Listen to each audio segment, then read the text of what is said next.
नमस्कार दोस्तों, मैं अंकुर उपाध्याय स्वागत करता हूं आप सभी का आपके अपने YouTube channel share market analysis में।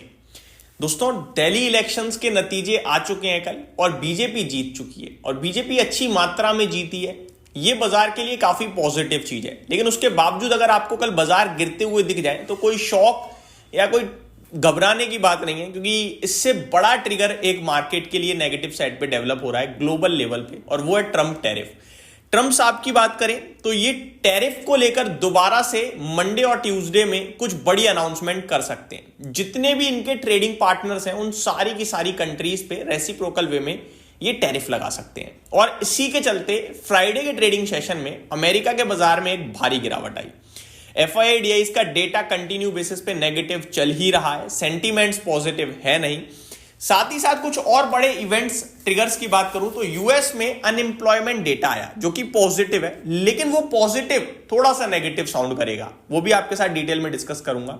देन Q3 के नंबर्स तो कंटिन्यू बेसिस पे आ ही रहे हैं। फ्राइडे पोस्ट मार्केट, सैटरडे और आज संडे है, आज भी कुछ नंबर्स आने वाले हैं। इनफैक्ट कल के लिए बात करें तो अगले वीक की बात करें तो कुछ बड़े ट्रिगर्स में एक तो आपका होगा क्वार्टरली नंबर्स जो रेगुलर बेसिस पे चल रहे हैं, और आई थिंक ये लास्ट वीक होगा जहां पे आपके लिए रिजल्ट्स आएंगे एंड उसके बाद रिजल्ट सीजन खत्म हो जाएगा ऑलमोस्ट। देन आपके लिए नया टैक्स बिल भी इसी वीक आने के लिए तैयार है। तो ये कुछ बड़े इवेंट हैं जो हमें ध्यान में रखने हैं इस हफ्ते। एक एक करके डिटेल में चीजों को समझते हैं दोस्तों। शुरू करते हैं बिना किसी देरी के। सबसे पहले आप सभी के साथ बात करने जाऊंगा दिल्ली इलेक्शंस के बारे में। दिल्ली इलेक्शंस में बीजेपी की सरकार आ चुकी है दोस्तों, और 26 साल बाद दिल्ली इलेक्शंस में बीजेपी पावर में आई है। साथ ही साथ 48 सीट्स जीती हैं 70 में से, और 22 सीटों पर आया है आम आदमी पार्टी का अधिकार, जिसके सामने कांग्रेस का एक बार फिर से खाता भी नहीं खुला है। तो ये जो जीत है काफी बड़ी जीत मानी जाएगी। एंड मैं एक इंटरव्यू देख रहा था जिसमें बीजेपी के एक मेंबर ने कहा था कि आप 2/3 लेके आएंगे, आप नोट कीजिएगा। तो आप कह सकते हो ऑलमोस्ट उसी राह पे पहुंचे हैं। तो नंबर्स तो काफी पॉजिटिव साइड पे आए हैं बीजेपी के लिए। ये बाजार के लिए पॉजिटिव है। देखो, ये पॉजिटिव तो है, लेकिन इसका डायरेक्ट इंपैक्ट आपको मार्केट्स पे इंस्टेंटली दिख जाए उतना नहीं, क्योंकि एक स्टेट के इलेक्शंस हैं।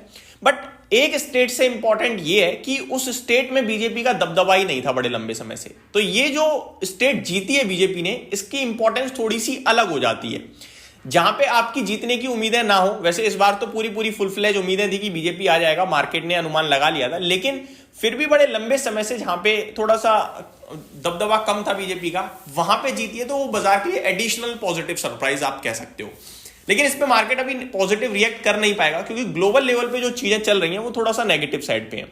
अब ग्लोबल लेवल पे क्या चल रहा है उसको समझते हैं। सबसे पहले मैं आपको यूएस मार्केट की बात करना चाहूंगा सबसे पहले आपके साथ, जहां पे आपके लिए अमेरिका में डाउ जोन्स करीब 400 पॉइंट घटकर बंद हुआ है फ्राइडे के ट्रेडिंग सेशन में।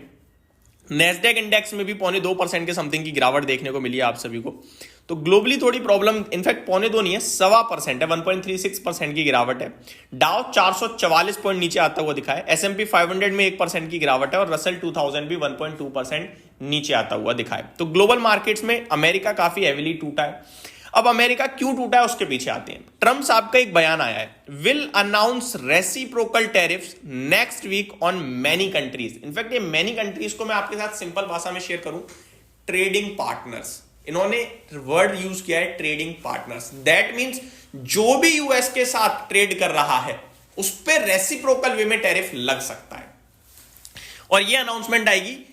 मैं आपको बता, we will meet on reciprocal tariffs on Monday और ट्यूसडे, हैव एन अनाउंसमेंट। तो मंडे या ट्यूसडे यानी कल या परसों, 2 दिन फिर अब ये मार्केट थोड़ा सा टेंशन में रहेगा, फिर वो आएगी अनाउंसमेंट। अब उस अनाउंसमेंट में जितना नेगेटिव होगा वो नेगेटिव दिखने लगेगा, अगर कहीं कुछ राहत होगी तो वो राहत दिखेगी।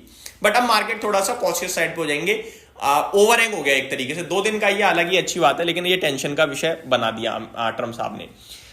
अब रेसिप्रोकल वे में अगर ट्रेडिंग पार्टनर्स पे टैरिफ लगेगा तो फिर भारत भी ट्रेडिंग पार्टनर तो है देखो यूएस का। तो कहां कहां प्रॉब्लम आ सकती है ये देखना बड़ा जरूरी हो जाएगा और बड़ा इंपॉर्टेंट हो जाएगा। साथ ही साथ यूएस में बेरोजगारी दर आया है दोस्तों। बेरोजगारी दर की बात करें तो 4.1% से घटकर 4%। आप कहोगे ये तो अच्छी बात है, अनएम्प्लॉयमेंट रेट कम हो रहा है इकोनॉमी में, डेफिनेटली अच्छी बात है, लेकिन अगर आप इसको दूसरे नजरिए से देखें तो ये उतना अच्छा नहीं है। कैसे, उसको समझते हैं। अमेरिका में ट्रम्प साहब क्या चाहते हैं? ट्रम्प साहब चाहते हैं फेड से रेट कट। अब फेड रेट कट कब करेगा? जब उसे दिखेगा इकोनॉमी में थोड़ी सी प्रॉब्लम आ रही है और इन्फ्लेशन नीचे है तो वो रेट कट कर देगा। अब करंट सिचुएशन क्या है अमेरिका में, ना तो इन्फ्लेशन टेंशन दे रहा है, इन्फ्लेशन बिल्कुल ठीक है, कंट्रोल में है, फुल्ली कंट्रोल में है, और ग्रोथ में भी अच्छे नंबर्स आ रहे हैं। अब आप बेरोजगारी देखो वो कम हो रही है, अनुमान 4.1% का था 4% पे आ रही है, दैट मींस इकोनॉमी भी ठीक कर रही है। तो रेट कट की एडिशनल जब जरूरत है ही नहीं तो फिर वो क्यों करेंगे। तो ये कहीं ना कहीं इस तरीके से नेगेटिव हो सकता है। तो ओवरऑल देखा जाए तो यूएस से बड़ी प्रॉब्लम इस समय खड़ी हो रही है। दोस्तों मैं आपको एक सबसे इंपॉर्टेंट लाइन बताने जा रहा हूं। अब आपको आने वाले समय में ना, अभी तक क्या हो रहा था, यूएस कुछ भी कर रहा था, हम नीचे जा रहे थे, लेकिन अब थोड़ा माहौल बदल सकता है। यूएस में थोड़ी प्रॉब्लम हो सकती है, लेकिन अपनी कंट्री धीरे धीरे धीरे धीरे ठीक करना शुरू करेगी। इंस्टेंटली नहीं होगा ये, उसके पीछे रीजन बताता हूं। देखो यूएस के लिए नेगेटिव पॉजिटिव सब कुछ हो रहा है। पॉजिटिव हो रहा है उनकी इकोनॉमी बहुत अच्छा कर रही है इस समय, नेगेटिव हो रहा है ट्रम्प साहब टैरिफ की बात करने लगते हैं जो कि इन्फ्लेशन को कभी भी बढ़ा देगा। कभी कुछ कर रहे हैं, कभी कुछ कर रहे हैं। लेकिन इंडिया के लिए इस समय ट्रिगर सारे पॉजिटिव हैं, इकोनॉमी में उतनी दम नहीं दिख रही है, और इकोनॉमी में दम FY26 के Q2 से आ जाएगी, ऐसा आरबीआई गवर्नर संजय मल्होत्रा जी कहते हुए दिखे। तो ओवरऑल अगले 6 महीने तक मेरे को लगता है थोड़ी प्रॉब्लम हो रहा है, लेकिन 6 महीने के बाद सारे ट्रिगर्स जो हमारे ऑलरेडी खत्म हो चुके हैं वो पॉजिटिव है। ट्रिगर्स तो देखो हर महीने बनते ही रहते हैं, ठीक है, लेकिन अभी आपने बड़े बड़े लेवल पे जो 5-5 साल 4-4 साल की बात है वो तो देख ली, वहां तो पॉजिटिव ही है। और इकोनॉमी में अगर दम आ गई 6 महीने में तो फिर भारतीय बाजार अच्छा करने चाहिए। तो ये पूरा का पूरा मेरी तरफ से दिल्ली इलेक्शंस, ट्रम्प टैरिफ के ऊपर और यूएस अनएम्प्लॉयमेंट रेट पे डिटेल थी। अब आते हैं दोस्तों आगे FIDIs के डेटा पे। FIDIs का डेटा कंटिन्यू बेसिस पे नेगेटिव है, लेकिन थोड़ी सी राहत कहूंगा मैं ऐसे फरवरी में। FIIs कैश मार्केट में 470 करोड़ की सेलिंग करके गए फ्राइडे, जो कि छोटी बोलूंगा मैं जो नॉर्मल डेज के कंपैरिजन में है, और DIIs 454 करोड़ की बाइंग करके गए, ये भी काफी छोटी है नॉर्मल डेज के कंपैरिजन में। फ्यूचर्स में FIIs 600 करोड़ की सेलिंग करते हुए दिखे हैं दोस्तों। अगर मैं पूरे फरवरी मंथ की बात करूं अभी तक, तो FIIs ने कैश मार्केट में 10,000 करोड़ का बेच दिया है, लेकिन फ्यूचर्स में 453 करोड़ का पॉजिटिव फिगर आ रहा है, ये अच्छी बात है। तो अभी उन्होंने फ्यूचर्स में नहीं बेचा है, तो आप और ऑलमोस्ट आप कह सकते हो कि 1.5 वीक निकल गया है इस मंथ का, और ये मंथ बहुत छोटा है दोस्तों। तो फरवरी उतना प्रॉब्लम में अभी तक नहीं दिखा है FIIs की तरफ से, ये मेरा मानना है। अब आते हैं Q3 के नंबर्स पे। तो पहले मैं बात कर लेता हूं जो रिजल्ट्स आ चुके हैं शॉर्ट सिंपल में। पारस डिफेंस, अच्छा आप लोग कमेंट कीजिएगा दोस्तों कौन सी कंपनी के नंबर्स आप डिटेल में जानना चाहते हो, सो दैट मैं उसके ऊपर आपके लिए एक एडिशनल वीडियो बनाऊं।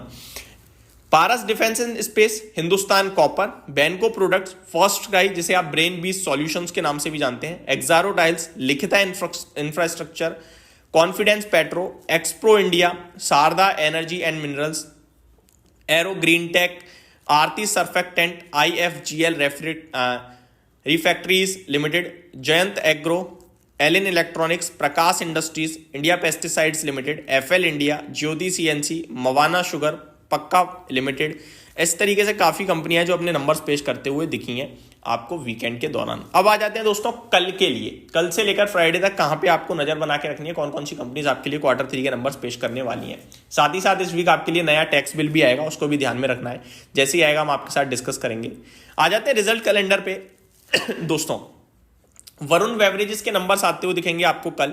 ग्रेजिम industries, Eicher motor, Apollo hospital, Patanjali foods, Nykaa, CRISIL, Glaxosmith pharma, national aluminium, Scotts Kubota, Gillette India, Neuland labs, signature global, Elgi equipment, Bata, HBL engineering, Eureka Forbes, Saregama, Avanti feeds, Genus power, और भी बहुत बड़े बड़े नाम है जो नंबर्स पेश करेंगे। बट ये आपके लिए ऑलमोस्ट लास्ट वीक होगा Q2 के नंबर्स के हिसाब से देखा जाए तो, सॉरी Q3 के नंबर्स के हिसाब से देखा जाए तो। यहीं समाप्त करते हैं दोस्तों इस वीडियो को। Thank you so much for watching this video. Have a great day guys.